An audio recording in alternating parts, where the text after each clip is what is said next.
Damas y caballeros, muy buenas tardes. En nombre de la Universidad Nacional Pedro Enrique Sureña les damos la más cordial bienvenida a esta primera jornada científica de neurociencias que hoy da inicio con la conferencia magistral Neurociencias y el cerebro criminal, nuevas hipótesis sobre homicidio seguido de suicidio. Agradecemos la presencia de cada uno de ustedes, de nuestras autoridades universitarias, profesionales y estudiantes que nos acompañan. Bienvenidos todos. A seguidas presentamos a los distinguidos profesionales que nos acompañan en nuestra mesa de honor. Son ellos, nuestro decano de la Facultad de Ciencias de la Salud, el doctor William Duque, el doctor Rafael Bello Díaz, quien será nuestro conferencista principal, la doctora Daisy Acosta, directora del Banco Nacional de Cerebros de la UNFU, la licenciada Josefina Pepín, vicerrectora de Proyectos, Investigación y Vinculación, y el doctor José Guillén, director de Proyectos Especiales de nuestra universidad. Un aplauso para ellos, por favor.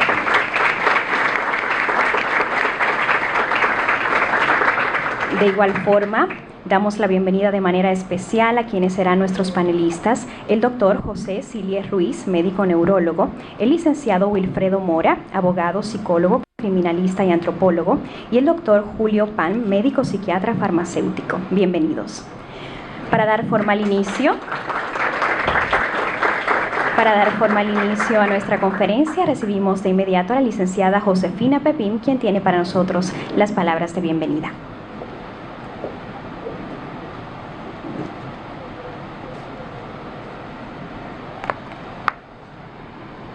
Buenas tardes a todos.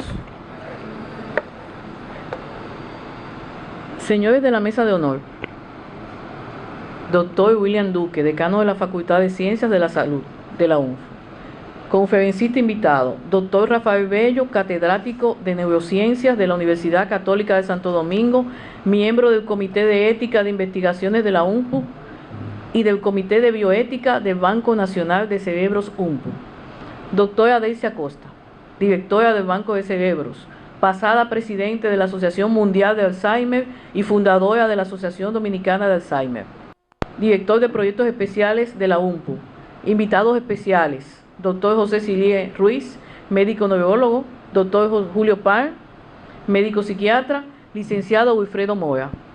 Decanos, directores de nuestra universidad, médicos, abogados y educadores que nos acompañan, especialmente nuestros estudiantes, damas y caballeros. En nombre del señor rector, arquitecto Miguel Fiallo, que por motivos ajenos a su voluntad no podrá estar en este encuentro, y quien me ha delegado recibirles y acogerles con la acostumbrada calidez de nuestra casa de estudios, les damos las más sinceras buenas tardes. El camino que hemos iniciado con la inauguración del Banco Nacional de Cerebros de la Universidad Nacional Pedro Enrique Sureña el pasado mes de junio es una muestra clara de nuestra identificación con la innovación, la ciencia, la investigación en salud, y no solo a nivel nacional, sino mundial. Nuestros equipos de investigación, apoyados por la Fundación Universitaria Dominicana y guiados por investigadores expertos, como lo son el grupo de prestigiosos especialistas que hoy nos honran con su presencia, están enfocados en desarrollar líneas de investigación de las enfermedades neurodegenerativas en el país, en un esfuerzo que, aunque nace en nuestro recinto, pertenece a todo aquel que lo necesite y precise a nivel nacional e internacional. La búsqueda de soluciones y respuestas que ayuden a mejorar la calidad de vida de todos es la razón misma de la ciencia y de los investigadores. Compromiso innegociable que asumimos las instituciones de educación superior. Compromiso que la UNPU asume y ejecuta con el apoyo y desarrollo de estos encuentros donde ponemos en común nuestro esfuerzo. Hoy nos convoca el análisis y la búsqueda de soluciones a una terrible situación de alcance mundial que desde hace años azota a ser morada en nuestras casas. Me refiero a la agresividad y violencia culminada en homicidios seguidos de suicidios. A nivel mundial es grande el interés por el estudio de neurociencia y en especial las demencias como el Alzheimer y otras enfermedades neurodegenerativas. En ese sentido, la UNPU decide organizar una serie de conferencias para asumir lo urgente e importante en un capítulo que reúne ambos criterios. Un orden que debe necesariamente empezar por esto que ha detonado nuestra alarma social y que no puede esperar ni un minuto más a raíz del tema de los feminicidios en nuestro país. La jornada es importante. Hoy analizaremos los enfoques y teorías sobre este flagelo y entre todos vamos a desarrollar una conversación con preguntas y respuestas que nos permitan expresar opiniones y exponer puntos de vista, para poder realizar nuevas propuestas de políticas públicas que preserven la vida y nuevas investigaciones neurocientíficas que nos arrojen luz sobre el comportamiento humano.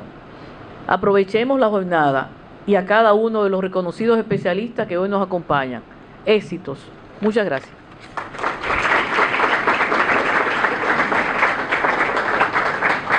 Muchísimas gracias, la licenciada Josefina Pepín. A continuación, cedemos la palabra a la doctora Daisy Acosta, quien es nuestra directora del Banco Nacional de Cerebros de esta universidad.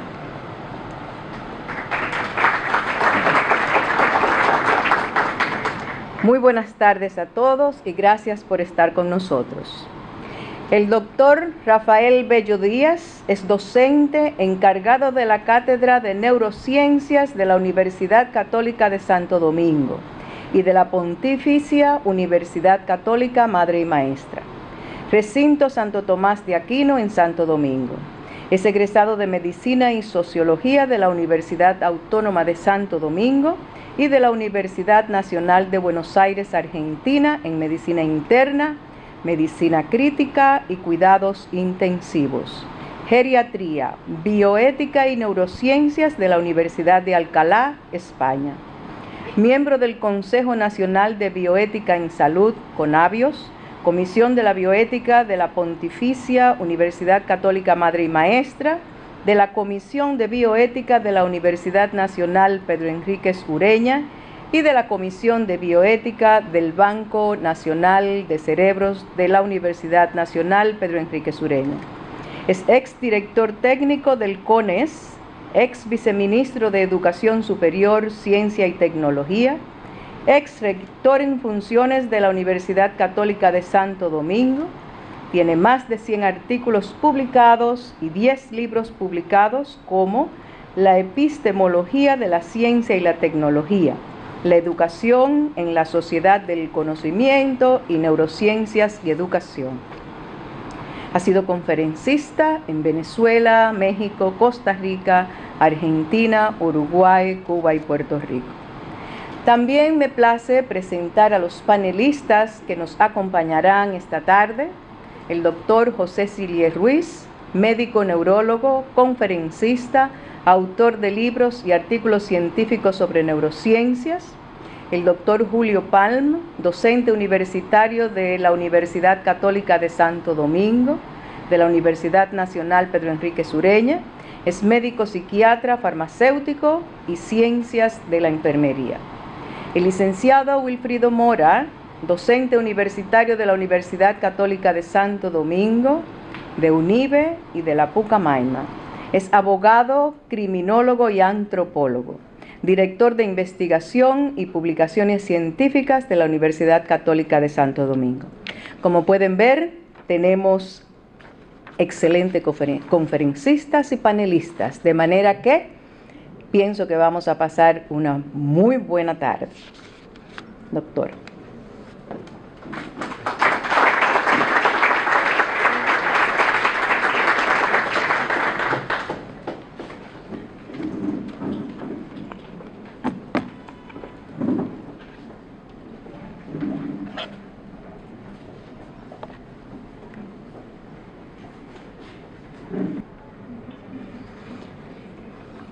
Gracias. Muy buenas noches.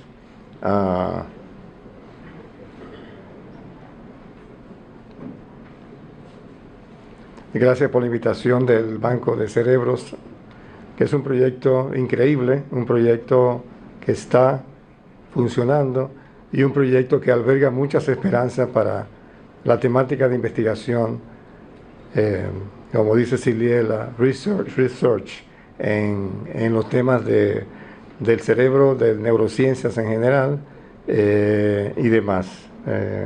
Menciono al doctor Ciliela porque fui su ¿cómo se dice? El sucesor de la plaza de neuroanatomía como monitor en neuroanatomía en la Universidad Autónoma de Santo Domingo. Y García Ramírez me hizo el nombramiento, 150 pesos. Pero me vine al compromiso de seguir con esa excelencia, con esa calidad humana y con todos esos lauros en ese riel. Y aquí estamos acompañándole con su ejemplo y de vida y su actividad profesional. También me alegra estar junto al doctor Wilfredo Mora. Me imagino que allá cuando estudiaba en Rusia añoraba su Santo Domingo. Aquí está de vuelta. Y el doctor Julio Paz, que ha sido un luchador grande en materia de salud. Primera jornada científica de neurociencia de la Universidad Nacional Pedro Enríquez Ureña, UNFU. Esto avisa que hay más. Y eso es lo bueno porque la neurociencia, que es una interdisciplinariedad, en muchos campos, en muchas áreas, está simultáneamente trabajándose, por lo cual hay muchas esperanzas de que la investigación y los nuevos enfoques que se vayan presentando lo tendremos en nuestro país. Nuestra conferencia de hoy y también el panel que va a mirar con sus disciplinas hacia un tema lamentablemente de moda, que es la neurociencia y el cerebro criminal, y las nuevas hipótesis que vamos a presentar sobre los homicidios seguidos de suicidio. Nuevas hipótesis porque ya hemos cerrado esa hipótesis para presentarla después de unos 3 años de estudios en esa temática para poder indagar sobre cuáles serían las causas, y tenemos nuestra hipótesis de este equipo de trabajo, las causas que están induciendo a este factor universal, a este factor mundial que se está presentando en todas partes del mundo.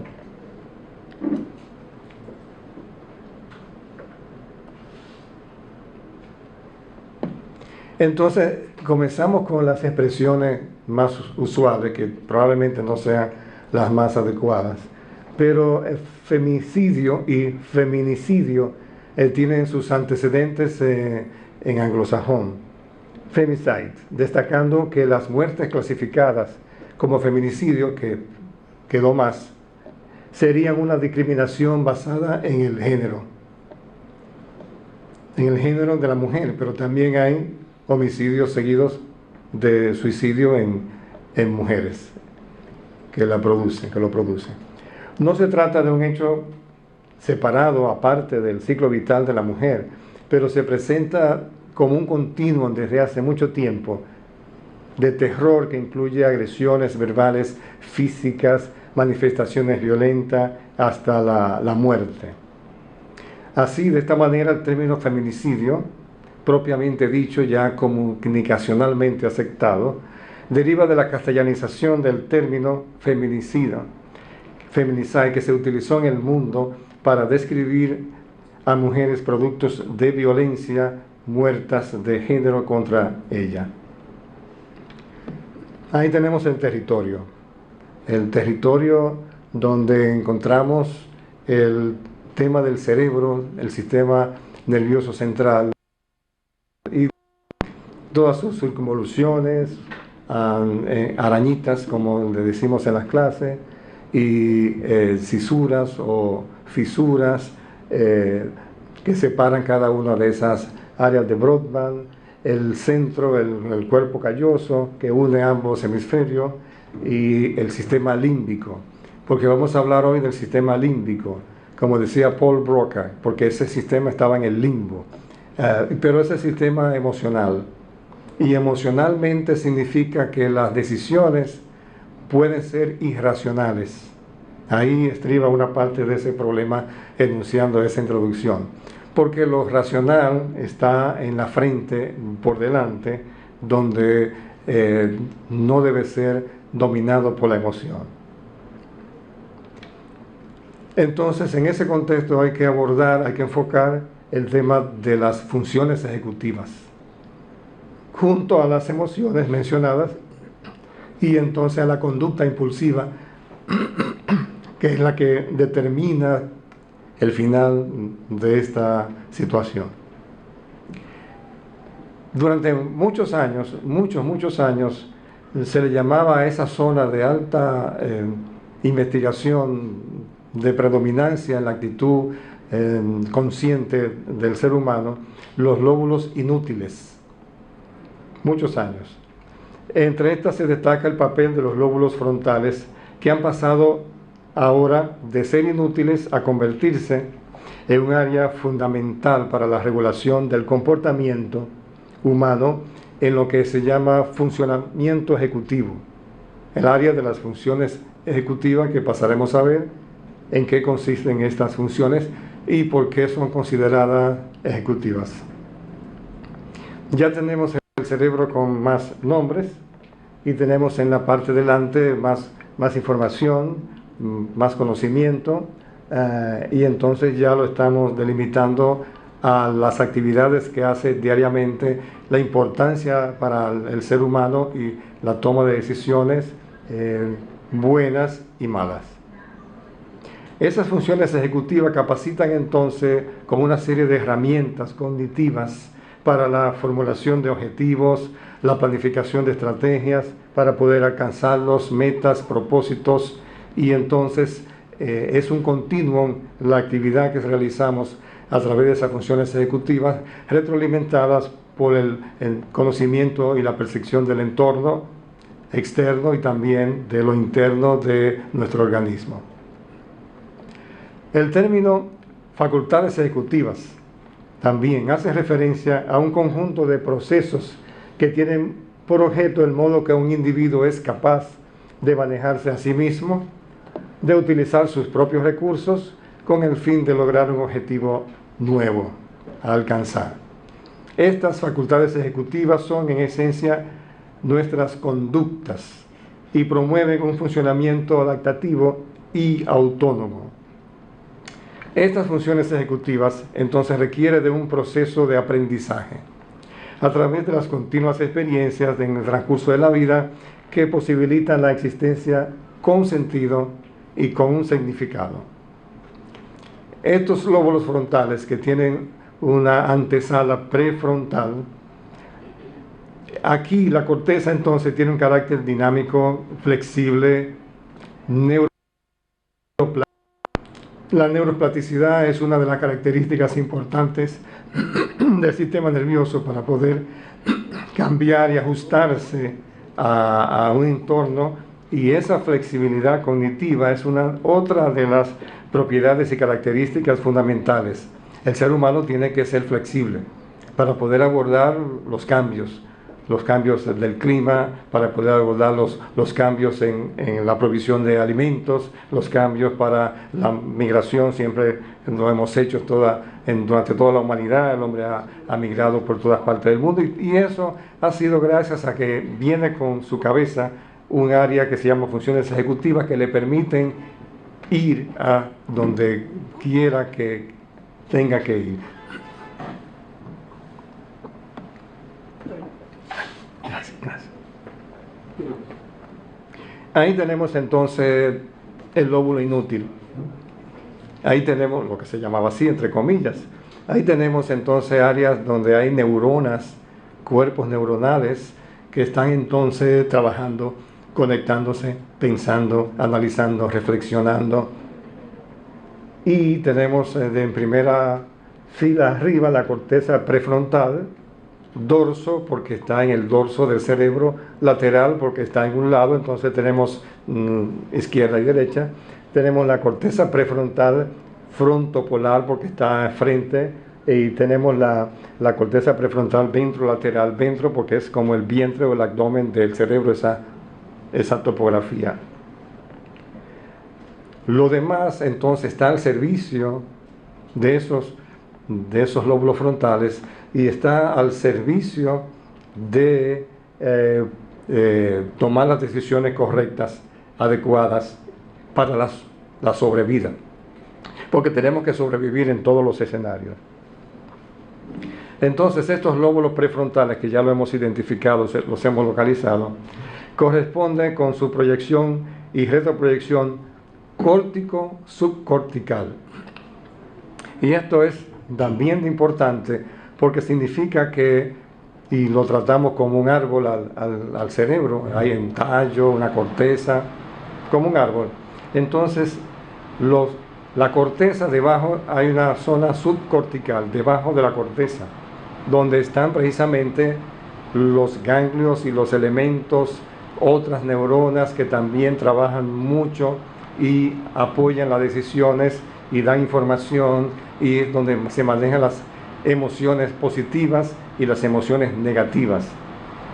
Lamentablemente, parte de las emociones negativas, como la ira, el miedo, son un sustrato fundamental para que se inicien los procesos de disfunción de las funciones ejecutivas y vengan acompañados de los problemas que ya conocemos casi diariamente. Entonces aquí tenemos clasificado el lóbulo frontal, el lóbulo inútil en su tiempo, con elementos y con topografía, donde se van definiendo dónde se desarrolla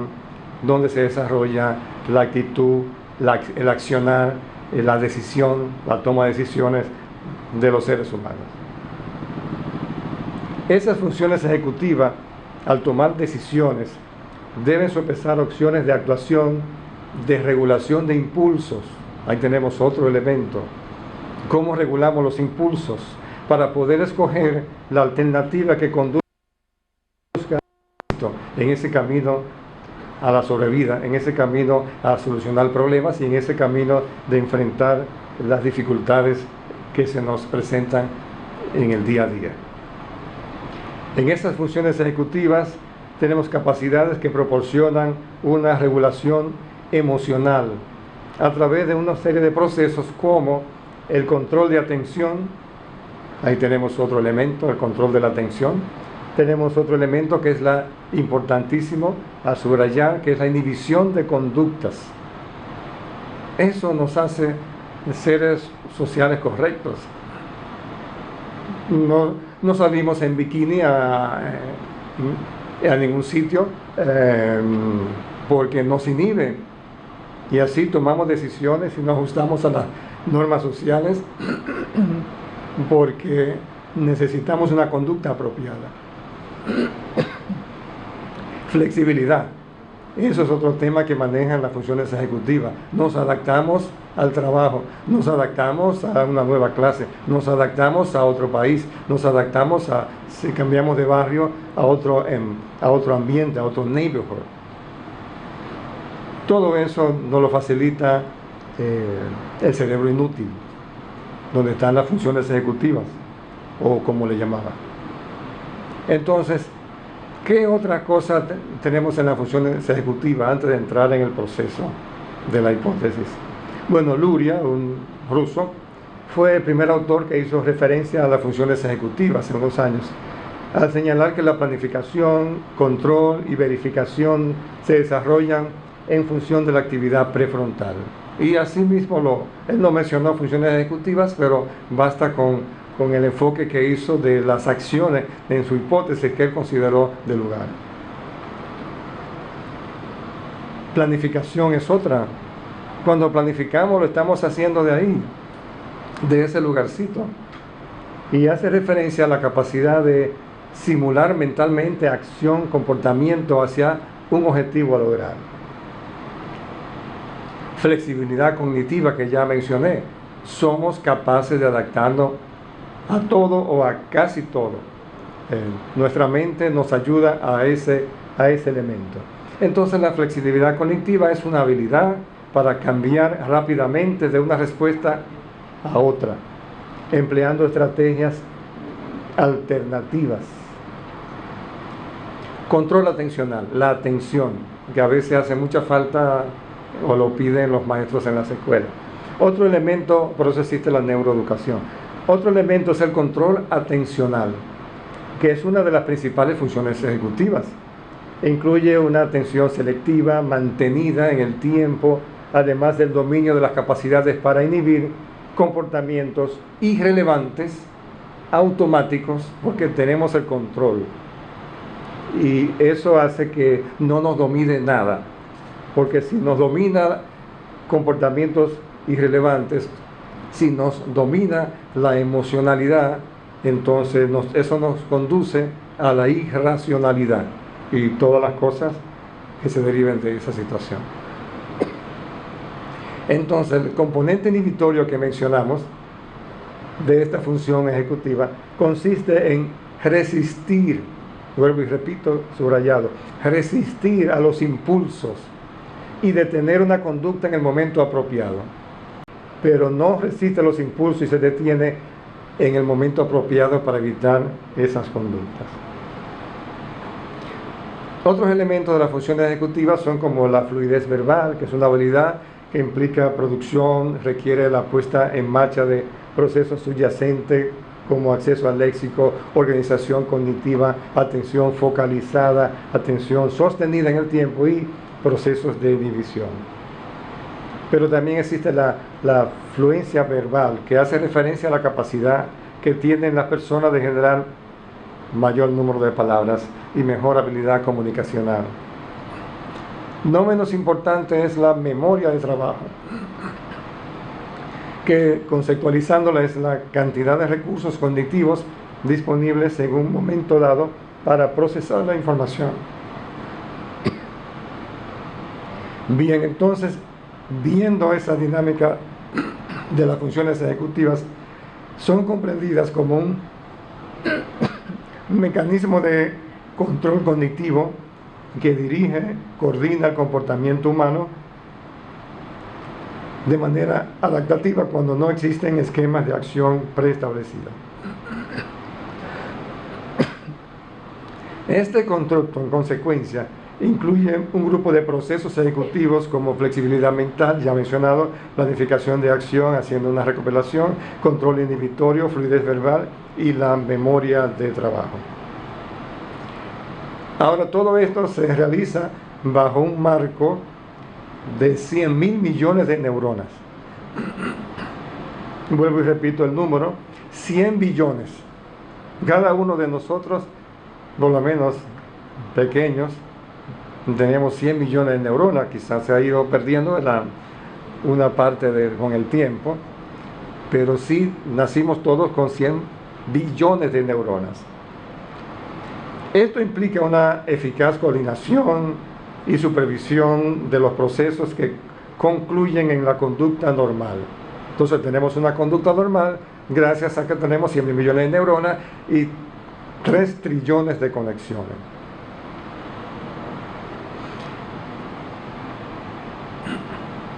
Esta es una foto, una microfoto de una neurona de 100.000 millones. Esta es una sola y tiene un axón, que es una prolongación única que va a conectarse probablemente con 20.000 neuronas, más o menos, y tiene unos dedos o dendritas del otro lado con el cual van a conectarse con 20.000 más en el otro extremo, y tiene un soma como célula biológica, tiene un núcleo y tiene ahí toda la estructura para poder ser autónoma y poder producir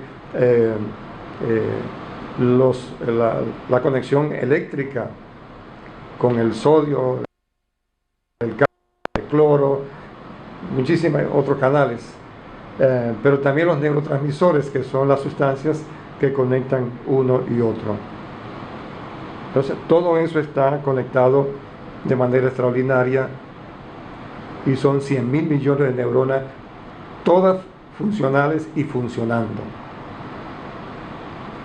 Entonces la corteza prefrontal, que son parte de esos millones de neuronas, es la parte del lóbulo frontal situada delante de la corteza premotora, como mencionamos, incluyendo regiones de la parte medial del hemisferio, de la parte lateral, o sea, la parte interna, que ya veremos en la próxima diapositiva. Veremos entonces el cerebro ya desde adentro y desde fuera. Ahí tenemos entonces el cerebro obviamente cortado,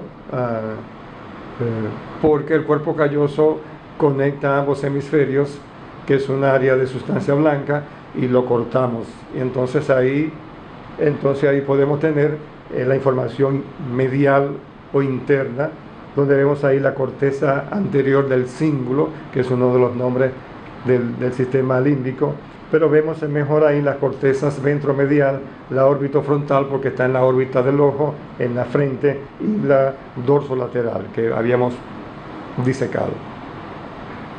Esa función dorsolateral, en consecuencia, está vinculada a plenitud, todo hacia la planeación, que podamos planear, la memoria de trabajo, la solución de problemas, la flexibilidad, la generación de hipótesis. Y esto lo traigo a colación en la academia, porque nosotros tenemos entonces, a través de las funciones ejecutivas, cómo hacer hipótesis de vida o de investigación. Estamos en primera planta, pero salvando la diferencia, cuando Albert Einstein fue a dar en Astro una conferencia, subió en un ascensor, cuarto, quinto piso, y un ascensor de hace muchos años, de esos ascensores viejos, me imagino que eran como de carga fuerte, y él dio un brinquito y cruzó al cuarto, quinto piso y fue a dar la conferencia. Pero cuando salió del ascensor se quedó impresionado por ese laboratorio que encontró, y entonces les dijo al público: excúseme, pero voy a dar otra conferencia, la del sistema fotoeléctrico, porque él le dio el premio Nobel por la luz, por el sol. Entonces la hizo rápida porque él lo dijo, y porque quería irse a su laboratorio con la idea que había tenido, con la hipótesis que había tenido al subir al ascensor, porque era de la relatividad y del tema gravitacional. La gravedad la sintió subiendo y dando un brinco en el ascensor. Entonces sus facultades ejecutivas fueron suficientemente claras para hacer que él en poco tiempo después terminara su ley de la relatividad. Y comprobado esto, allá en Inglaterra, pues le pidieron perdón a Sir Newton por ese nuevo concepto, esa nueva hipótesis, que es la que funciona en la actualidad. Entonces, esas funciones ejecutivas nos permiten que todos nosotros seamos Albert o Einstein, porque están ahí. Lo que tienen que hacer es usarla, ponerla en funcionamiento. Si tenemos 100 billones de neuronas y tenemos una función ejecutiva de oro, si no la usamos es una cosa. Pero se lo digo a los estudiantes para que indaguemos en este tema. Otra vista en azul del área prefrontal dorsolateral. Esas funciones, por ejemplo, en la área orbitofrontal, que va a ser importante para la hipótesis, esa corteza orbitofrontal se encuentra a cargo de los procesos de control inhibitorio, que inhiben o tratan de inhibir todas las cosas que hacemos después que la pasamos por el filtro de una actitud correcta, socialmente, biológicamente. Y ese control inhibitorio debería funcionar para controlar a las personas que tengan esos impulsos agresivos. Ahí tenemos los distintos aspectos. Pero hay una neurobiología de la agresión impulsiva en la neurociencia. La agresión impulsiva, entonces, introduciéndola ya de contexto, es una respuesta rápida, inmediata, a un estímulo de la mente en el medio ambiente, y este tipo de violencia se refleja como una hipersensibilidad de tipo emocional, lo que entonces puede ir ligado a un desequilibrio entre los controles inhibitorios corticales que están en las funciones ejecutivas de arriba, por eso se llama arriba en la corteza, abajo que es la subcorteza, y los impulsos límbicos de abajo arriba. Si me siguen, simplemente cuando hablamos de abajo arriba, arriba están entonces las funciones de razonamiento, que no son nada emocionales, y abajo, porque está dentro del cerebro, están entonces los impulsos límbicos, emocionales y cuasi irracionales. Entonces ahí ese balance y ese control permanentemente. Entonces, si hemos hablado que la chispa de este incendio comienza con emociones, entonces, ¿qué son las emociones? Las emociones son procesos que implican una serie de condiciones desencadenantes, estímulos relevantes, existencia de experiencias subjetivas, sentimientos, interpretación subjetiva, niveles de procesamiento cognitivo, procesos valorativos, cambios fisiológicos, activación y muchas cosas más.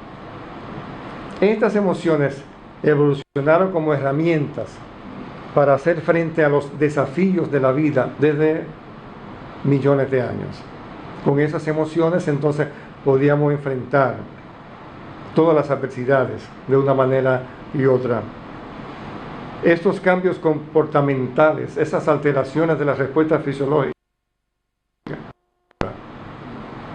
Pero ahí tenemos un órgano límbico pequeñito, casi imperceptible, que es la amígdala cerebral, donde está el centro fundamental de las emociones y donde se dispara la chispa que va a dar al traste con una vida.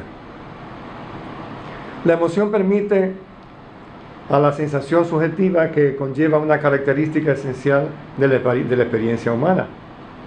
Ahí tenemos en rojo la amígdala en ese corte vertical de una resonancia, y ahí vemos en rojo que se coloreó la amígdala para que se pueda ver, interpretar por ustedes en estas imágenes médicas. Esas emociones, por consiguiente, son un sistema de procesamiento de información prioritaria, como ya mencioné, para la supervivencia y para la adaptación al medio, para adaptarnos a cualquier medio. Volvemos a las funciones órbito frontal y dorso lateral. La órbito frontal es de tal manera que un sujeto no restrinja su agresión impulsiva y tendría una actividad en la zona amigdalar o amígdala y poca actividad inhibitoria en la zona de la corteza órbito frontal. Si tenemos una actividad amigdalar en el sistema límbico, en el sistema emocional, y tenemos muchas emociones descontroladas, entonces, y no tenemos un control a cargo de arriba de la corteza en las funciones ejecutivas, entonces ahí tenemos que se va a presentar tremendo descontrol. ¿Cuáles son esas emociones negativas que entonces encienden la llama, encienden el fuego? Bueno, el miedo, la ira, y ambas son bastante cercanas, negativas.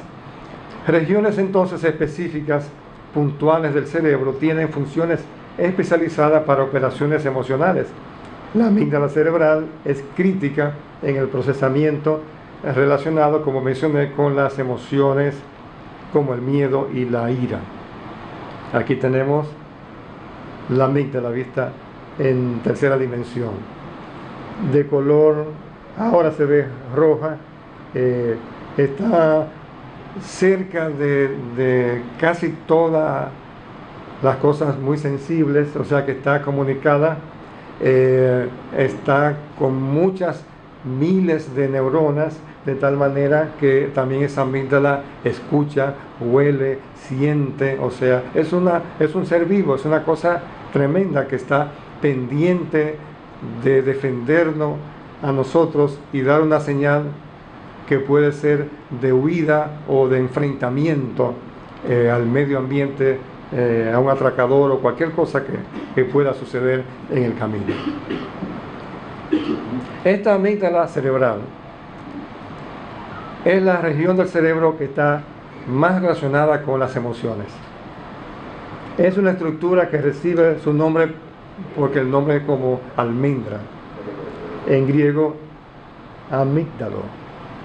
Es una estructura ubicada de manera bilateral, como vimos, dentro de la posición medial del lóbulo temporal. Ahí tenemos una especie de visual donde vemos una conexión de la amígdala debajo con todas las conexiones de la parte interna, medial y la parte del cerebro. Miles de conexiones que están ahí simplificadas. Ahora, ¿cómo esas emociones llegan a ser una plataforma neurológica en la neurociencia? Bueno, la corteza prefrontal ventromedial, que es uno de los espacios, juega un papel fundamental en la regulación de emociones por sus conexiones bilaterales de ambos lados con la amígdala. Entonces ahí estamos conectando el córtex, estamos conectando las funciones ejecutivas a la amígdala. Y entonces ambas se retroalimentan y ambas toman el control, si lo permitimos, de la situación. Por eso decían los mayores que la emoción nubla el juicio, filosóficamente, por muchos años de observación, cómo las personas que se exaltaban llegaban a unas situaciones muy delicadas, precisamente. Entonces la amígdala cerebral, conectada a otras estructuras corticales y subcorticales, con conexiones bilaterales entre la amígdala y el hipocampo. Ahora tenemos otro elemento que conecta la memoria. De hecho, el hipocampo, donde se pierden células nerviosas, comienzan a tener problemas y comienza entonces, como muy bien conoce la doctora, la enfermedad de Alzheimer, porque ese hipocampo va perdiendo, porque es un sitio donde, el único sitio donde toda la vida se renuevan las hormonas, no en otro. Ahí es que siempre hay una provisión nueva de neuronas para poder entonces enfrentar la vida.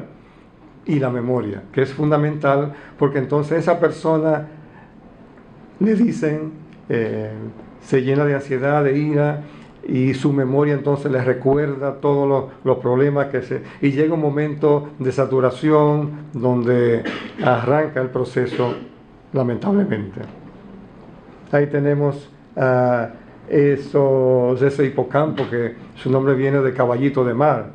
Fíjense la forma de un caballito de mar, o más o menos. Y entonces ahí está una gran parte de la memoria, porque hay sistemas de memoria a corto plazo, a largo plazo, memoria declarativa, episódica, hay 1000 cosas para la memoria. Entonces, ese hipocampo que llegamos ahí también del sistema límbico, es una lámina curvada, la vimos, de corteza, que está plegada en la superficie medial y basal del lóbulo temporal, ocupando el piso del ventrículo lateral. Son las áreas donde se encuentra. Y tiene varias conexiones con los cuerpos de Amón. Sea son cuerpos de Amón. Y estamos hablando de un dios egipcio, todavía insertado en ese proceso lingüístico. Esto es tractografía, donde vemos los tractos, las ramas, y lo he colocado porque precisamente vamos a encontrar cuál es el fascículo que está conectado a este cortocircuito y a producir entonces el proceso de dominio de la emotividad sobre la razón. Y entonces, entrando ya con esa introducción a la hipótesis de homicidio seguido de suicidio,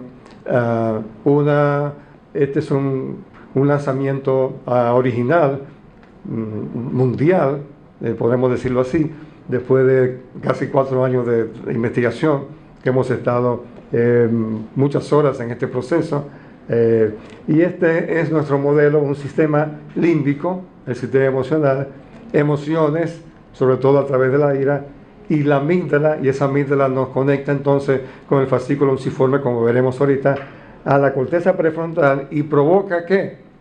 Una disfunción ejecutiva, que es una pérdida momentánea, temporal, si se quiere decir, de la razón. Entonces el componente fundamental que gatilla el problema con el homicidio fundamentalmente es la ira, y hay otras emociones, pero en segundo plano. La ira se encuentra en el sistema límbico, activando las estructuras límbicas emocionales, como son las amígdalas cerebrales, el hipocampo, ya lo mencionamos con la memoria, el núcleo accumbens, que no lo hemos mencionado porque es el área del centro de gratificación y se desarrolla más en el adicto y en otras condiciones, al lóbulo prefrontal, y también están llenos de dopamina, que es una sustancia muy activa, comunicándose a través de fibras con los lóbulos órbito dorsal, que habíamos mencionado, dorso lateral, que ya lo conocen, que son responsables de las funciones ejecutivas. Ellos evitan la inhibición y entonces actúan en consecuencia, y ahí se toma decisiones. Y una toma de decisiones es planificada, por eso es que el homicida llama a la persona, mira, sal del trabajo, va planificando, y entonces la mata. Son las que llegan al cuerpo humano, la toma de decisiones, flexibilidad, inhibición y planeamiento, haciendo que haya una disfunción de las funciones ejecutivas y se produzca una pérdida momentánea del razonamiento. Y producto de eso puede conducir a que el hombre termine por impulsar que la persona cometa acciones fuera de la razón. Cuando uno entrevista a homicidas, le dicen a uno, bueno, pero a mí, era como el diablo que me hablara, no sé, alguien que me hablara que hiciera tal cosa, no era yo, o yo perdí la noción. Cada vez que ustedes entrevisten a un homicida, van a encontrar palabras en ese enfoque, y van a certificar que perdieron la razón, y van a saber que, si hay muchos en neuropsicología, van a encontrar que está en razón ya, porque los test de Hanoi y de Londres están buenos, y otros test. Fascículo uncinado, el enemigo de la película. Partes de la corteza prefrontal en la frente están asociados con un comportamiento agresivo, en particular la corteza orbitofrontal y la corteza prefrontal ventromedial, y esa amígdala está conectada con estas regiones corticales a través de un fascículo que es el que alimenta esa negatividad, que es el fascículo uncinado. Por eso les mencionaba la tractografía con las ramitas, y encontramos entonces identificado cuál es el fascículo que conecta ese mal, que conecta de manera bilateral de ambos lados la corteza orbitofrontal y la amígdala. Aquí está. Ese fascículo hace que entonces toda la negatividad, toda la emocionalidad, toda la ira, entonces vaya a las cortezas de la función ejecutiva, domine, tome el control de la persona, tome el control del ser humano, y entonces tome la decisión planificada, organizada, de asesinarla, porque no hay otra palabra para expresarlo. La amígdala está conectada con estas regiones corticales a través del fascículo uncinado que ya mencionamos, que conecta de manera bilateral la corteza orbitofrontal y la amígdala, mientras que la conexión entre la corteza prefrontal ventromedial mencionada, que ustedes vieron, y la amígdala es unilateral en el sentido de esta. Estas nuevas hipótesis, no mencionadas anteriormente, proponemos en este modelo de presentación del feminicidio, que se inicia con el sistema límbico o cerebro emocional, con las emociones básicas, especialmente la ira que dispara la amígdala cerebral, resumiendo, llegando a impulsos hasta la corteza prefrontal, donde produce una disfunción ejecutiva. Así, el componente que gatilla de manera fundamental el problema con el homicidio es la ira, antecedido por un periodo importante de estrés intenso. No es de un día para otro, es un estrés intenso que maneja catecolamina, que maneja cortisol, maneja mil cosas, y coloca el sistema emocional en capacidad para hacer un cortocircuito a través del fascículo uncinado y descargar entonces en la función ejecutiva y dañarlas momentáneamente. Ese desequilibrio funcional mencionado apuesta a un desequilibrio de las estructuras corticales frontales y regiones subcorticales, arriba y abajo, en la manifestación del comportamiento agresivo reactivo, porque hay distintos comportamientos. Se postula en consecuencia un desequilibrio entre la influencia reguladora prefrontal, influencia reguladora que debemos de tener al control, y una respuesta elevada de la amígdala en automatismo y en emocionalidad y en irracionalidad, y otras regiones límbicas implicadas en la evaluación afectiva. Comportamientos violentos, entonces, muy violentos se forman. Por lo tanto, se considera que la agresión impulsiva se relaciona con la falta de inhibición que la corteza orbitofrontal ejerce sobre la amígdala. Para repetirlo, regiones específicas de la corteza prefrontal pueden vincularse a comportamientos muy agresivos como el córtex orbitofrontal y la región ventromedial y la región dorsolateral. Son todos los elementos que se ayudan, se auxilia de la función ejecutiva en su diversidad. Concluyendo, en lo que se conoce ahora una nueva ciencia como la agresión instrumental o premeditada tiene lugar por parte del agresor hacia la víctima y les emplea para lograr determinados propósitos. En cambio, la reacción reactiva o impulsiva suele asociarse con las emociones negativas como la ira y el miedo.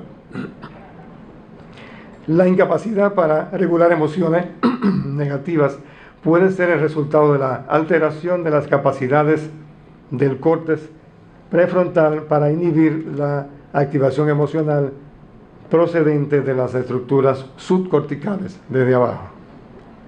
Las alteraciones en el control regulatorio pueden dar lugar a reactividad emocional negativa descontrolada. Por lo tanto, se considera que la agresión impulsiva se relaciona con la falta de inhibición que mencionamos. Fascículo uncinado.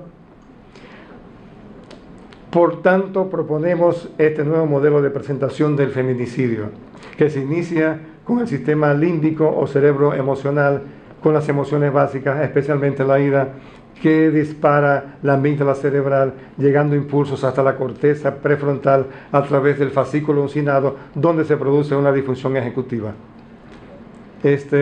Ahora mismo está en prensa este artículo para publicarlo en la revista de la Universidad Católica Santo Domingo, y después lo distribuiremos en separata para las escuelas.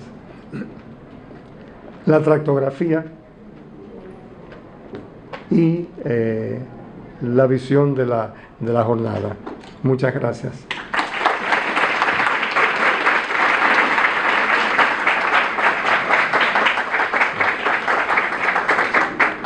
Muchísimas gracias al doctor Rafael Bello. A continuación, vamos a dar inicio a nuestro panel, recibiendo a los panelistas, el doctor José Silier Ruiz, el licenciado Wilfredo Mora y el doctor Julio Palma.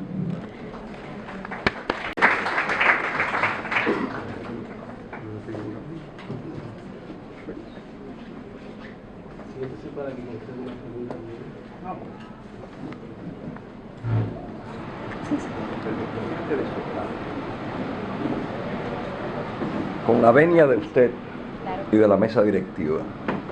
Sucede que yo soy neurólogo y yo le voy a pedir al auditorio que se pongan de pie todos, por favor.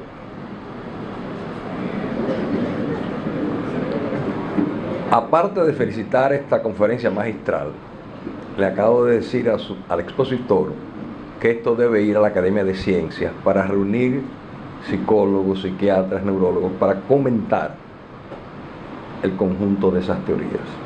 Pero yo les pedí que se pusieran de pie por una cosa. Sucede que el doctor Bello y yo sabemos, Daisy Acosta sabe, Manuelcito sabe, que en el cerebro hay una almendra que se llama tálamo. Y ese tálamo es el tráfico de las emociones. Por ahí pasa todo. Antes de llegar a toda esa corteza que él mencionó, tiene que ir al tálamo. Entonces el tálamo dice si está feliz o no está feliz.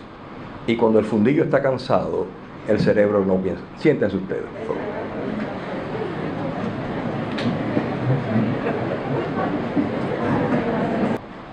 en un país como el nuestro, es un acto de temeridad científica. Porque penosamente solamente a los Mr. Chuflin tienen derecho a pensar y a investigar. Nosotros no tenemos cerebro, somos estúpidos. Y qué pena. Pero es un acto de valentía, lo cual yo aplaudo y apoyo. Aquí está la doctora Deisha Costa. Ella sabe que de hace más de 30 años yo le estoy diciendo que el Alzheimer acaban de demostrarlo en Rockefeller University el mes pasado. Y el doctor Sillier se quedó solamente con un pensamiento de isleño de tercer mundo. El grupo de la Universidad de Rockefeller demostró que los anticoagulantes protegen y evitan el Alzheimer. Entonces, ¿qué significa? Que el anticoagulante lo evita, significa que es vascular. Pero son esas experiencias que yo felicito a la maestría de Bello. ¿Qué ha pasado con esa violencia? En el caso mío, como ustedes preguntarán, doctor, ¿el psicópata, el criminal, tiene diferencia en su cerebro? Penosamente hasta ahora no se ha podido demostrar. O sea, el cerebro de un psicópata es igual al de uno de nosotros, en mayoría. El cerebro deforme y el cerebro enfermo, pero eso ya es otra categoría menor. A lo que me refiero es que más que anatomía, en el criminal hay psicología. Esas experiencias negativas de la infancia, esos maltratos aprendidos, esa violencia aprendida, va a llevar a ese personaje a que esas amígdalas, a que ese hipocampo tenga memorias de agresión. Él le enseñaron a ser agresivo. Él no nació agresivo. Solamente se acepta que nacen agresivos 3 personajes. Uno que tiene una alteración del cromosoma X, por una alteración de un gen que no maneja una de las estructuras que generan la dopamina, que es la felicidad, o que tienen alteración en el núcleo accumbens que él mencionó. En el núcleo accumbens es que nos da gustito. La buena comida, los buenos vinos, las buenas cosas, todas las cosas buenas. En el núcleo accumbens es que funciona. Entonces, hay gente que tiene un núcleo accumbens atrofiado.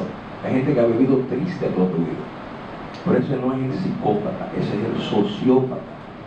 Él quería un hotel de 14.000 pesos, no se lo pudo comprar. Él quería una jipeta Mercedes-Benz, no se lo pudo comprar.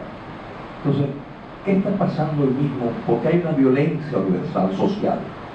Hawaii, Japón, Hong Kong, toda América, media América andan matando gente. Chile anda por 26 muertos. Eso es violencia feminicida, es violencia social. Y ese bien, entonces el marco neurológico, ¿de dónde empieza la violencia? Bueno, entonces dice, bueno, es una personalidad disociada, bueno, y eso es un paciente psiquiátrico, y ese es otra cosa. Estamos hablando de ese hombre razonablemente sano, entre comillas, que un día le metió 17 puñaladas a la mujer. El último fueron 17. Él la mató 17 veces. O sea, cada puñalada era una muerte. Pero si ese hombre estaba bien, entre comillas, funcionaba bien, trabajaba normal, pero la trataba con cierta violencia intrafamiliar, pero entre ellos dos como pareja.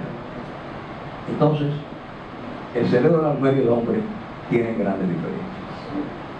El cerebro masculino mata a la mujer y se mata a él. La mujer es capaz de matar al hombre, levantar al 911 y decir, vengan a buscar que maté un perro, y esperar ahí con su muerto al lado. ¿Qué pasó en una y otra? Que el hombre le tenía miedo a los 30 años que le esperaba y la mujer no. Entonces se acepta que sí, que ese cerebro agresivo, capaz de matar, es un cerebro que se dañó temprano. Señores, al niño intraútero, que la mamá no le pasa la mano y le dice, mira, yo te quiero, te estoy esperando, ese proceso de felicidad empieza antes de nacer. Si ese niño no es deseado, imagínese usted un pobre muchacho de un barrio de esto, pues no conoció al padre, no conoció al abuelo, vivía con una abuela amargada, el muchacho es diablo, muchacho es diablo. Entonces, al que le enseñaron violencia, al que no lo enseñaron a amar, y nace con esa deficiencia de cromosoma X, con esa incapacidad de funcionar o de generar esas neuronas dopaminérgicas de felicidad, innegablemente ese señor es un arma mortal. Tendrá 5 divorcios, 20 empleos, no se encuentra ningún jefe le hace bien. Entonces, esa personalidad borderline también tiene un aspecto genético y el cerebro guarda todo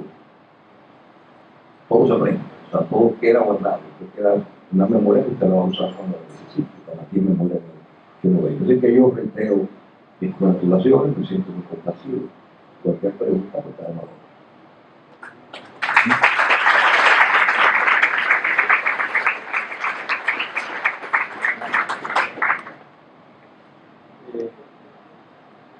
Buenas noches a todos.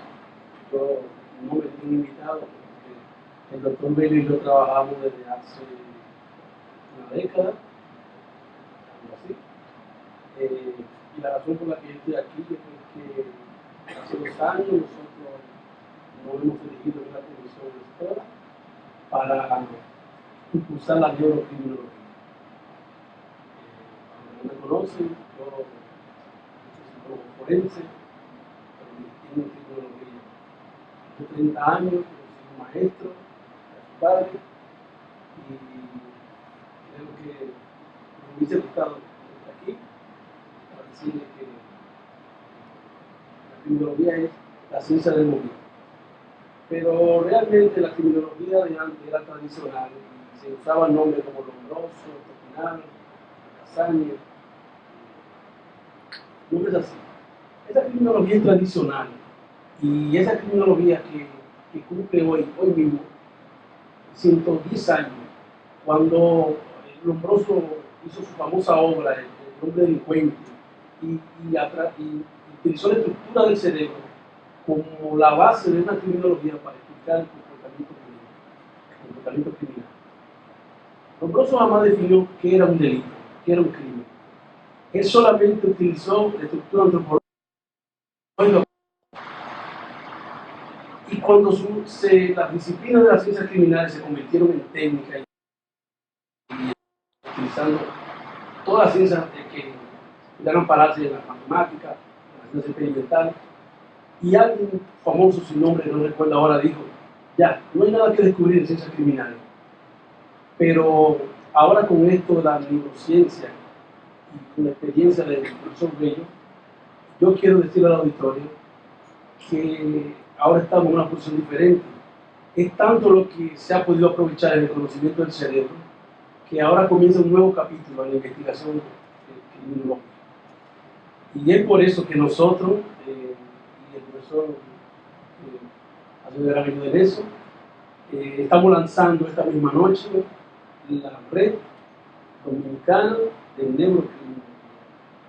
Y en los próximos días, es mucho lo que vamos a tener que escribir y a muchas personalidades a las que vamos a tener que invitar para que, con su experiencia en lo que se conoce como criminología comparada, que es una criminología que se practica fuera de estas fronteras, en el ámbito internacional, pues se sume para entonces darle explicación al fenómeno del momento, que es la muerte feminicida. Permítame explicar un poquito de esta muerte. El delito es una inmoralidad penal. El delito es un comportamiento, es una conducta. Y es la conducta más social que hay, porque es lo que más une, es lo que más se expresa. El delito es un automático. El delito tiene un ciclo. El delito es una idea, el delito es luego una deliberación y luego un acto. El derecho penal solamente se ha ocupado del acto. El derecho penal no le importa ni la idea ni la deliberación. Eso es cultura. Obviamente también psicología. ¿Por qué? Porque el delito es un régimen humano. Solamente los seres humanos cometen delitos. Los animales no cometen delitos. La violencia animal es diferente.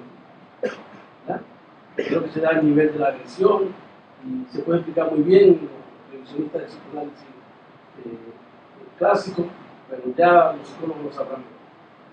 Pero yo no estoy aquí para hablar ni del ciclo de la violencia que comienza cuando hay un cúmulo de tensión, y comienzan los problemas, y luego viene la segunda etapa, que es cuando hay una explosión, y que esa explosión puede llegar a la muerte que conocemos hoy. Porque el tercer elemento de este ciclo de la violencia es cuando podemos volver atrás, bajar las aguas y resolver este asunto. Quiere decir que el ciclo de la violencia, porque la violencia es, miren, la violencia es causa y consecuencia al mismo tiempo. Es un efecto y una causa. La violencia es complicada. Es tan complicada que no se puede convertir en una ciencia, como por ejemplo la violenciología. El objeto es imposible. ¿Por qué? Porque si eres violento conmigo, yo respondo con violencia. Es un proceso, ¿verdad? Pero lo que se considera la tercera fase de este ciclo es lo que buscamos, porque es la prevención en la que la criminología ha soñado todos estos años. Bueno, entonces nos hemos erigido como una comisión gestora, y hoy queremos hablar de neurocriminología. Creo yo que la criminología, que ya cumple 144 años, es una ciencia tardía y es una ciencia que estudia al hombre, que es la realidad más complicada que hay, porque el hombre no le gusta ser estudiado por nadie, no obedece nunca. Toda la ciencia del hombre es un fracaso. Claro que hay ciencias del hombre que son fabulosas, como la economía, porque la economía es gastar menos, más, ¿verdad? Pero el hombre tiene ese enemigo, que es el dinero. Debería ser un amigo, un aliado. ¿Quién me ayuda? Sí. Bien, yo he traído un camino para mostrar, antes de presentar en qué consiste esta comisión gestora, que mañana mismo vamos a lograr que los medios pues, sean receptivos y le den cobertura. Bien, entonces, creo yo que las causas de los feminicidios es algo que es bueno que lo reflexionemos, porque es la modalidad de la violencia que está en el tapete, desgraciadamente, pero también deben de explorarse otros aspectos de lo que se conoce como la criminalidad femenina. Es decir, creo yo que el rol de la mujer dentro de la familia es algo que hay que estudiar, pero también el problema de esta violencia tiene que ver con el papel que tiene el hombre, el varón, y el papel que le da el Estado. El Estado le ha quedado mal al hombre. Es por eso que el hombre fracasa y esta criminalidad tiene razón de ser. También evaluar quién está atacando esta violencia, en qué forma lo está atacando, quién es el que está evaluándola y tratándola. Me refiero a la violencia conyugal, que es diferente a la violencia intrafamiliar y a la violencia doméstica. La violencia doméstica y familiar es una violencia que se considera una violencia de derechos humanos, de violación de derechos humanos, por la inhumanidad, por el papel de la mujer, la fragilidad, el rol. Pero la violencia conyugal es una violencia individual. Es la violencia más paradójica del mundo, porque nadie quiere que se sepa los problemas que están teniendo las parejas y muchos se mudan de los lugares, muchos no denuncian, muchos se quedan callados, pero esa violencia tiene esa característica, es muy paradójica. También para construir un escenario de debate es importante desde la criminología que se haga un nuevo diagnóstico y posteriormente un intercambio de experiencia, que las personas que le están pasando este problema sean las que hablen, que no hablemos nosotros por ellos, puesto que no estamos tomando decisiones sin haber hecho ningún estudio formal de este problema, y ya de todas las áreas pues vemos que quieren lanzar algún plan, algún programa, alguna actividad que merme este problema, pero la cuestión es que todavía no hemos hecho el esfuerzo suficiente, no metodológicamente claro, ¿verdad? Bueno, esto es lo que se desearía, ¿verdad?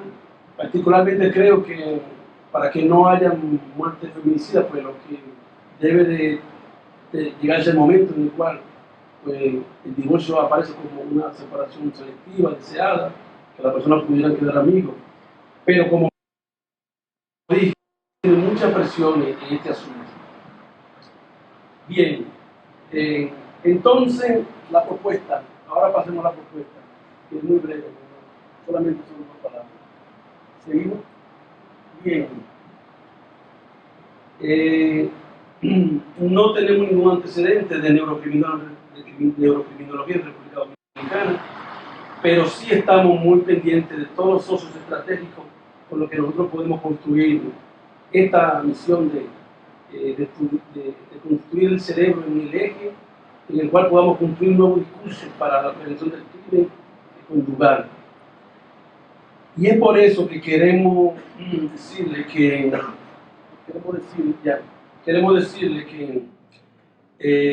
a pesar de que no hay gestiones y las gestiones cumplidas o programadas sobre los feminicidios que se conozcan, pues todavía no se ha logrado una integración, digamos, con profesionales que puedan venir del área de la neurociencia, de la neurología, de la psiquiatría forense, que es una de las áreas que está todavía pendiente de practicar, que tiene que ver con el aspecto muy definido de este problema común, y que lo que esta red esperaría entonces, cumpliendo con la primera etapa formativa en la que podríamos comenzar a estudiar el problema, sería pues que el tratamiento de la problemática pues puedan subir nuevos enfoques. La cuestión de la retórica de Congreso en el futuro es si hemos sido capaces de estudiar el problema, entonces poder divulgar de manera científica qué tanto podemos hacer. Y seguimos, ¿verdad? Y como toda red, y esto podría convertirse en un centro de investigación para el estudio de la violencia conyugal, enfocado fundamentalmente en el feminicidio-suicidio. Cuando el doctor dijo que la mujer mata al hombre, jamás se mata a ella, pero al revés, siempre es que el hombre mata a la mujer y luego se mata. La respuesta es que el hombre moralmente no puede dar la cara por lo que ha hecho, y que la mujer puede probar de que ella ha venido gradualmente sufriendo muchísimos abusos, ¿verdad? Eso básicamente lo han estudiado otras redes, como por ejemplo el centro Reina Sofía, que estudia la violencia conyugal, y por ejemplo estas características, estos objetivos que están ahí, básicamente serían a los que nosotros le prestaríamos atención. No sé si se pueden ver. Bueno, no lo voy a enumerar, pero ustedes lo están mirando, ¿verdad? Y todo eso es para llegar al punto en el cual quisiéramos comenzar la red. Tardaríamos un tiempo y lo haríamos con la misma metodología con la que comenzó el Banco de Cerebro de esta universidad, que ha tenido esta extraordinaria idea, que obviamente ellos tendrían que permitirnos a nosotros ver la manera en que podríamos nosotros explicar el fenómeno utilizando una estructura que es el famoso subbanco de cerebro de suicida. Creo que sería mucho más fácil obtener las donaciones de estos cerebros, puesto que los familiares quedan enemigos cuando esta cosa ocurre. Las dos familias quedan enemigas. ¿Por qué? Porque la persona ha matado a sus propios hijos, a la madre de sus propios hijos, ven que ha muerto de manos de su padre, su madre, ¿verdad? Entonces, esto con la doctora Costa, pues ya tendríamos oportunidad de ver todo el procedimiento que tiene que ver con asignarle nuevos objetivos a este banco. Déjenme decirle que un banco en la estructura de investigación criminal, un subbanco de cerebro de suicida, es algo obligatorio. Hay que reunir, hay que acompañar al profesor Bello y darle las gracias a todos ustedes por habernos escuchado.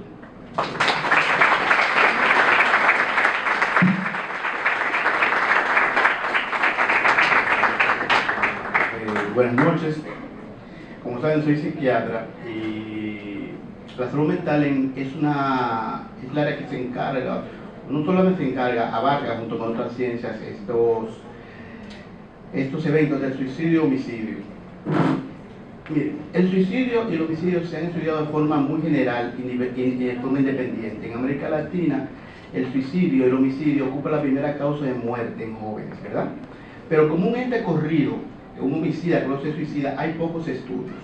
Solamente en Barcelona y en Brasil se han publicado estudios referentes a esto, de cómo la persona homicida, en homicidio y suicidio siempre hay una relación afectiva entre el que mata y se suicida. Por eso se relaciona mucho al feminicidio. De la magistral conferencia del doctor Bello, que nos explica el sistema límbico, desde el punto de vista psicológico se habla de lo que es el secuestro amigdalino de la razón.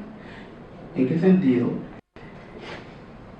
Las emociones son tan fuertes cuando hay un premórbido, es decir, una persona, tal como el doctor Silvier, tenga una conducta premórbida de agresión o de una autoestima baja, no tiene la capacidad de raciocinio para inhibir sus emociones y estalla en forma explosiva, lo que causa culpa, porque ha dañado el objeto que quiere, en este caso sería la mujer. Al dañar el objeto que quiere, la recompensa o el pago de su culpa es quitarse la vida. Freud lo explica muy bien en la teoría psicoanalítica. Incluso también habla de la violencia, una carta escrita a Einstein en 1932, donde habla que el hombre, todos los seres humanos tenemos eros y tánatos, vida y muerte. Todos tenemos esto, no instintos. Freud habla de pulsiones, ¿verdad? En el año 2005, en la Universidad de Suecia, hizo hincapié en el gen del guerrero, o el gen de la violencia, que el 10% de los hombres en Europa lo tienen, el MAOA, el cual es un gen que inhibe la absorción de dopamina. Sabemos que la dopamina, tal como el doctor Silva explicó, es la que no da el placer. Si se inhibe ese placer, el hombre va en busca sobre cualquier cosa, ese placer, avasallando lo que se encuentre. Por eso ahí la violencia en el hombre es más frecuente que en la mujer. Pero ¿qué hacemos? ¿Qué podemos hacer? ¿Qué podemos hacer? Tal como dijo Balaguer en el año 1986 en una entrevista, todos somos responsables de lo que está pasando. No el gobierno, todos somos responsables. El modelo de criminología en Europa es Holanda. Saben que Holanda está cerrando sus cárceles. ¿Pero por qué? ¿Qué tiene Holanda que sus cárceles o sus ciudadanos no infieren las leyes? Desde hace más de 2 décadas Holanda está aplicando el modelo de neuroeducación, inteligencia emocional, en el cual se le enseña al niño a partir de los años la empatía, la capacidad de entender sus sentimientos y entender al otro. No solamente reprimiéndolos, o no solamente castigándolos, como decía Freud, castrarlo, que es el castigo como consecuencia de un acto no debido, sino racionalizando su acción para que él interiorice y a ver que interiorice, actúe. Es que el principio de la terapia cognitivo-conductual, que la conocen, ¿verdad? Si cambia ese pensamiento, cambia las emociones. Si cambia las emociones, cambia la conducta. Ese es el objetivo. El banco de cerebro es importantísimo, más como dijo el doctor, no tenemos bases estadísticas, ni neuropatológicas, ni neuroanatómicas, que certifique que hay una alteración en estos cerebros. Por lo menos aquí, no se ha certificado. Sería interesante aquí en el país para tenerlo como si existiera de referencia. Muchas gracias.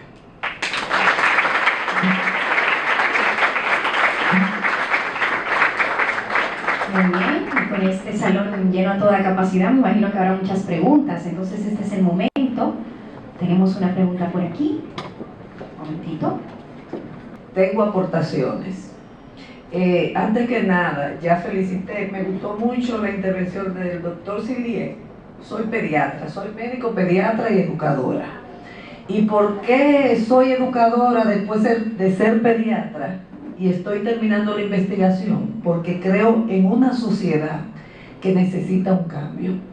Y felicito este maravilloso auditorio, que son las personas que van a generar esos cambios. Y felicito lo que se ha dicho hoy sobre lo que es el niño desde el vientre de la madre. Estamos dando soluciones, estamos hablando de causa, pero para mí, y no lo digo yo solo, la educación es básica. ¿Cuál es la sociedad que estamos educando? No hay educación. Se está educando para un futuro, para ganar. Se ha perdido vocación, hemos perdido todo. Si no recuperamos eso, seguirán feminicidios, seguirá todo. Hay un componente, estamos de acuerdo. Vamos a determinar con las investigaciones. Pero ¿qué pasó en la vida de cada uno de nosotros? Yo recuerdo todavía las canciones que a mí me cantaban. Se la canto a mis hijas, y ya la menor que se va a casar ahora, me sorprendió, tiene 28 años, toda una profesional exitosa, y me dijo el otro día, me siento mal, pásame la mano en la cabeza y cántame. Entonces esas son las cosas que marcan la diferencia y que hemos perdido. Se habla de valores y diramos, todo el mundo habla de valores, pero son importantes, son importantes. Entonces yo creo que estamos frente a algo que no solamente significa investigar, necesitamos trabajar todos unidos, dar respuesta, psicólogos, pediatras, neurólogos, psiquiatras, las leyes. Aquí no hay consecuencias, aquí no hay consecuencias. O sea, cortar, déjame ver que no se me quede nadie. ¿Qué está pasando con el bullying? Yo estoy asesorando una tesis de bullying, señores, y es alto en las escuelas, es muy alto. ¿Estamos trabajando eso? No lo estamos trabajando. Cuando hablamos de la terapia cognitiva conductual, se habla en psicología, pero ¿qué hacemos nosotros en nuestra familia? Voy a terminar diciendo que creo en la familia, creo en la educación, creo en la juventud y creo en un futuro que está en la base de la investigación y del conocimiento. Los exhorto a todos a que unidos cambiemos una sociedad que grita cada día que necesita un cambio. Muchas gracias.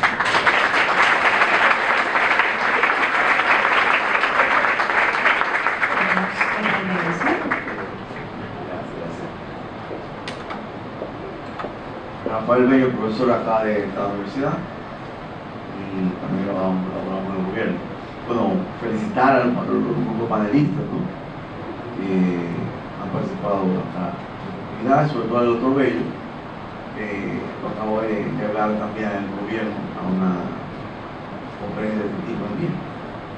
Saludo la iniciativa del Centro de Investigación en Tecnología, y que justamente ahí que voy a hacer hincapié en el tema de la red, porque me parece que es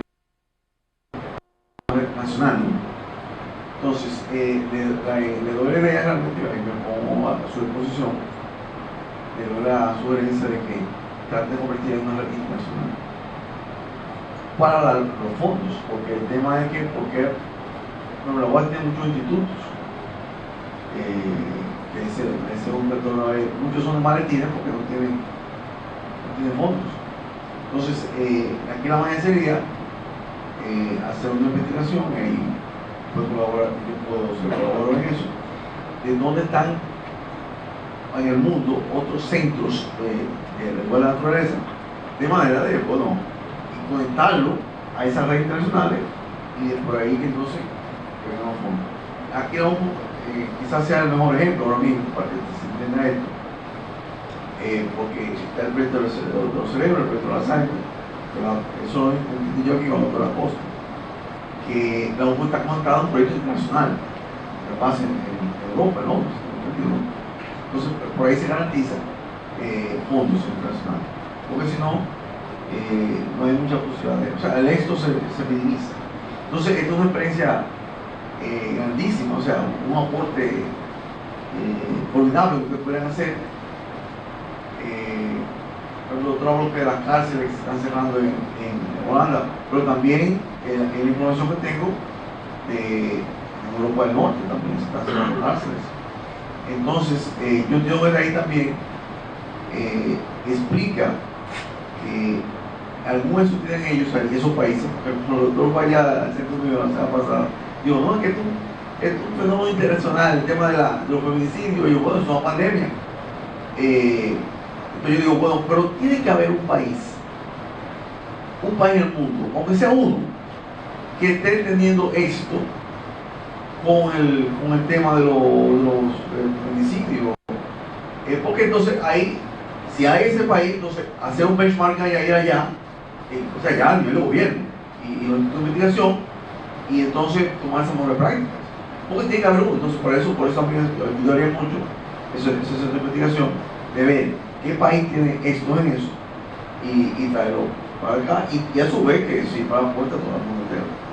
Bueno, reitero, a nivel de las redes, que manejamos redes internacionales de conocimiento, que pongo a su disposición, si necesitan para esos fines de contactar esos centros. Gracias.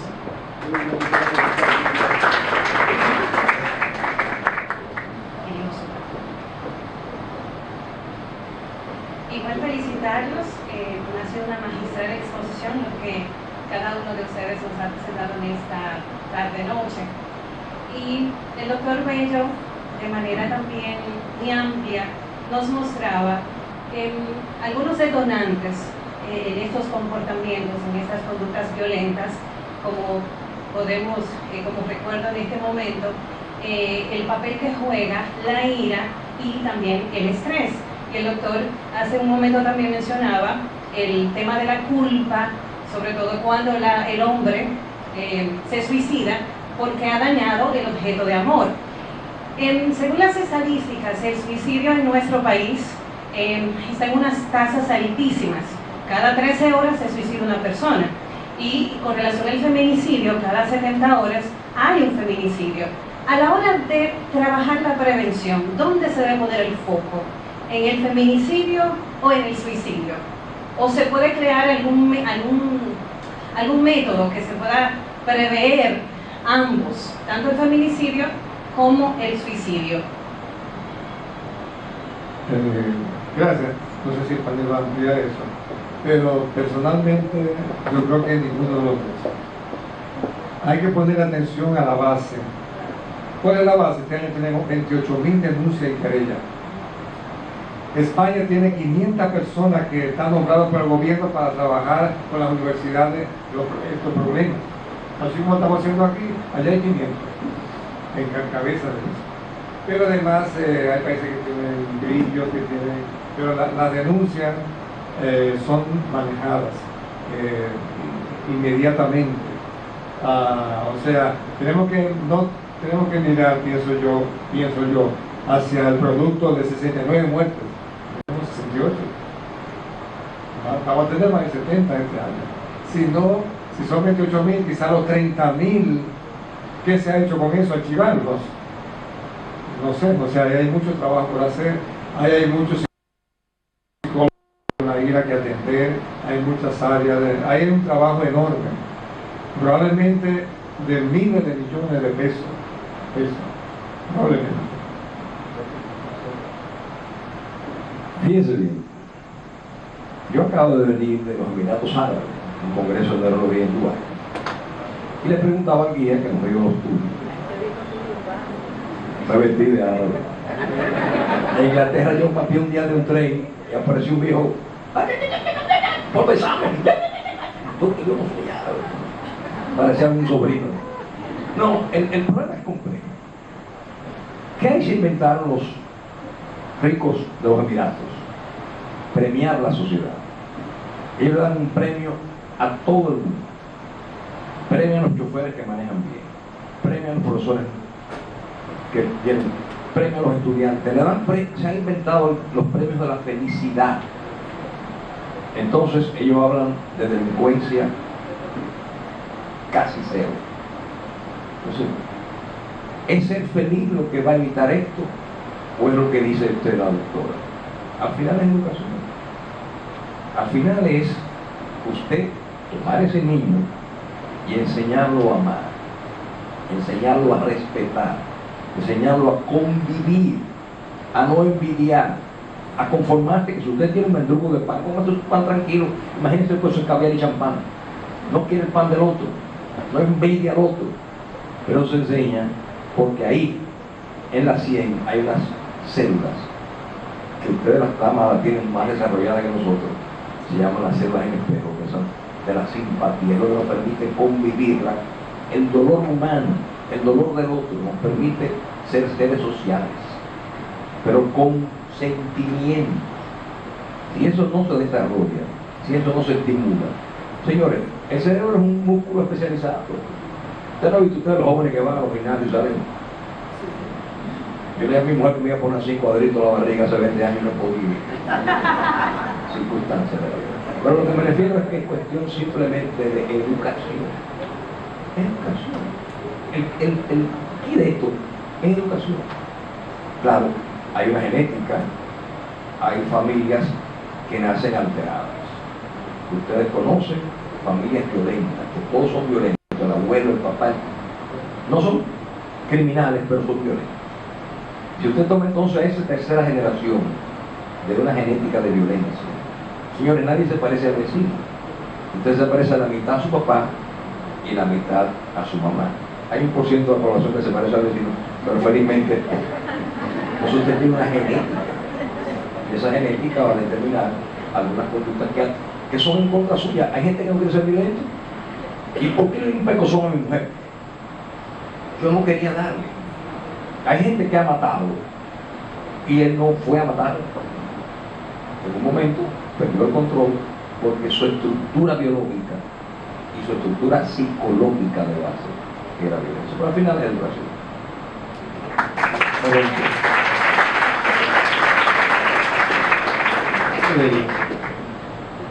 Permítame decir algunas palabras.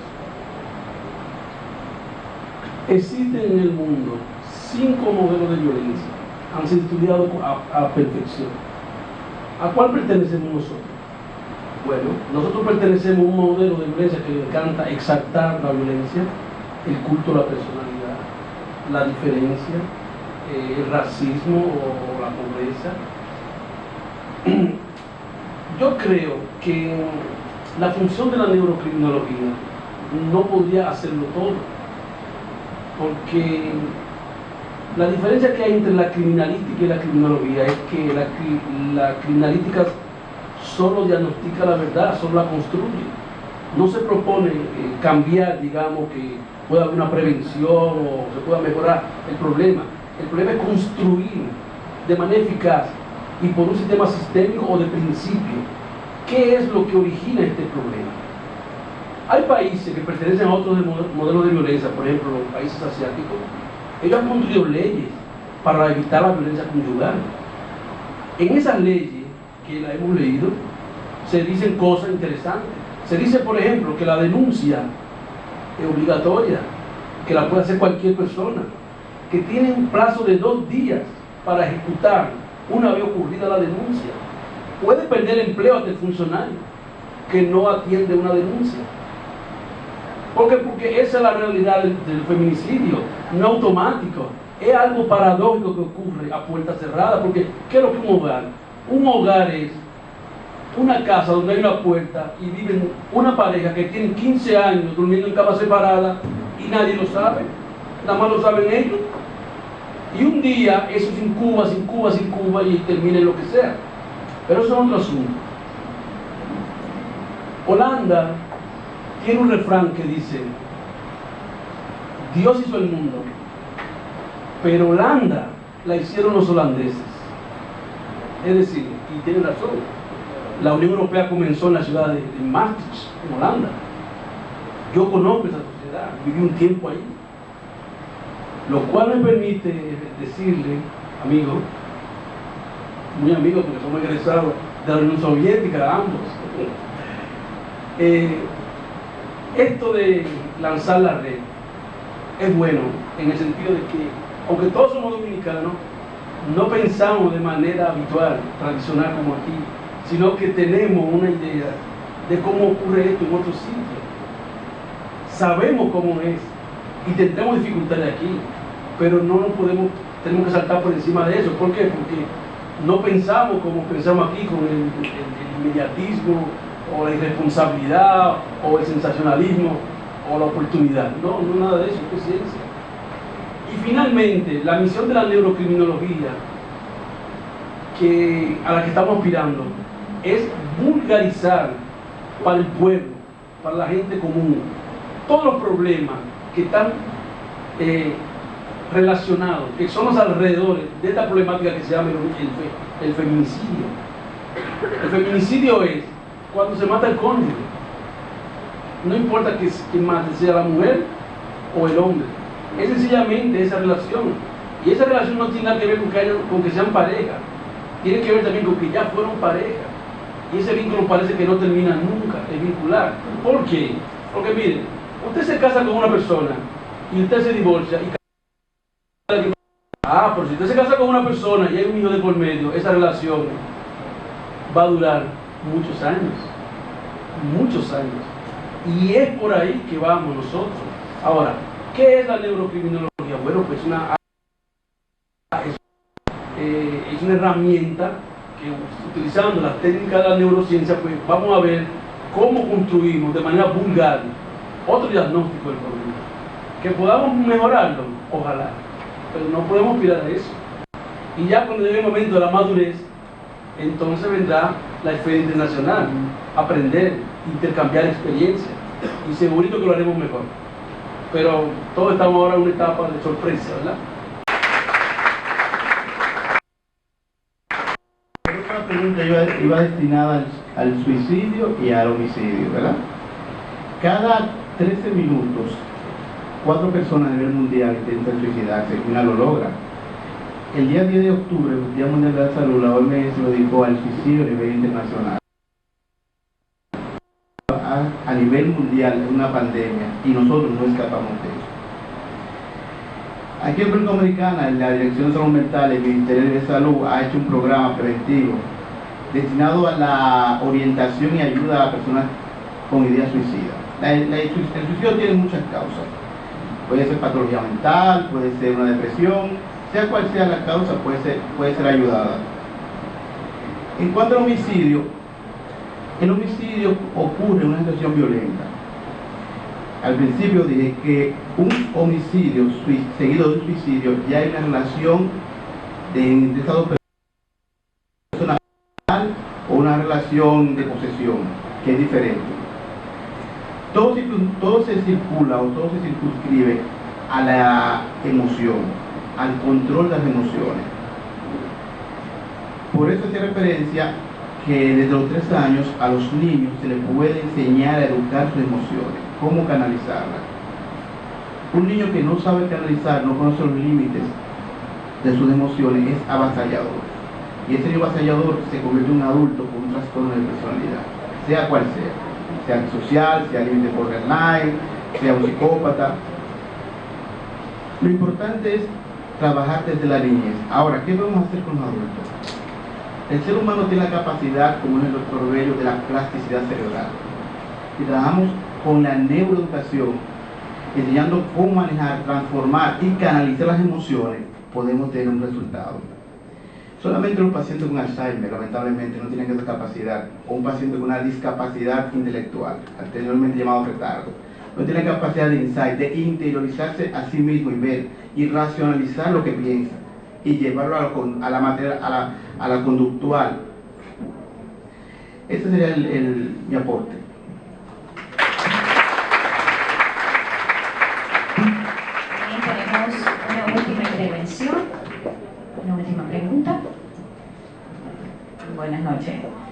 Felicitarlo por su presentación. Me quedé pensando en el comentario que hizo el doctor con relación a que la mujer mata al hombre y se queda y llama al 911, y que el hombre mata a la mujer y que se mata también. Tal vez será porque la mujer piensa en sus hijos y aunque diga, bueno, me van a meter los 30 años preso, pero voy a seguir viva y voy a defender a mis hijos, por un lado.